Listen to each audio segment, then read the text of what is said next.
Hi friends, ఈరోజు problem మనకి parcel fraction ఇచ్చాడు. అయితే a/1 + b/3 + c/5 అడుగుతున్నాడు. సింపుల్ అండి. మనకి ఏ కావాలంటే ఏం చేయాలి? దీన్ని 1 - x = 0 అనుకోవాలి. x = 1 అవుతుంది. ఇది ఇందులో వేసండి.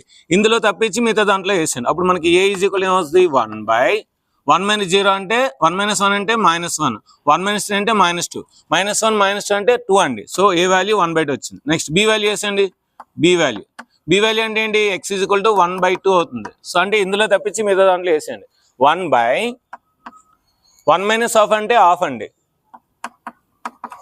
నెక్స్ట్ 1 - 3/2 అంటే -½ అండి. 1 - 3/2 అంటే -½ అంటే మనకేమొస్తుంది? 2 పైకి వెళ్ళిపోతుంది. 2 2 4, సో -4 ఆన్సర్.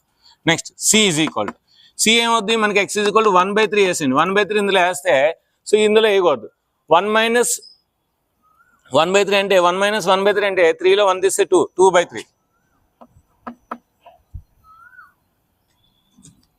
1/2/3. నెక్స్ట్ ఇందులో వేయండి. సో 1 - 2/3. 1 - 2/3 అంటే ఏమవుద్ది? సో 3లో 2 తీస్తే అంటే 1/3 అవుతుంది. సో 3 3s 9, 9/2 అవుతుంది. ఇప్పుడు ఇవన్నీ ఇందులో వేసండి.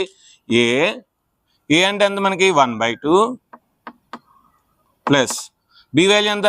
-4 వచ్చింది అంటే -4/3. సి వాల్యూ ఎంత? 9/2 వచ్చింది. 9/2 వేస్తే 9/10 అవుతుంది. సో ఎల్సిఎం చేయండి. ఎల్సిఎం చేస్తే మనకి ఎల్సిఎం 30 అవుతుంది.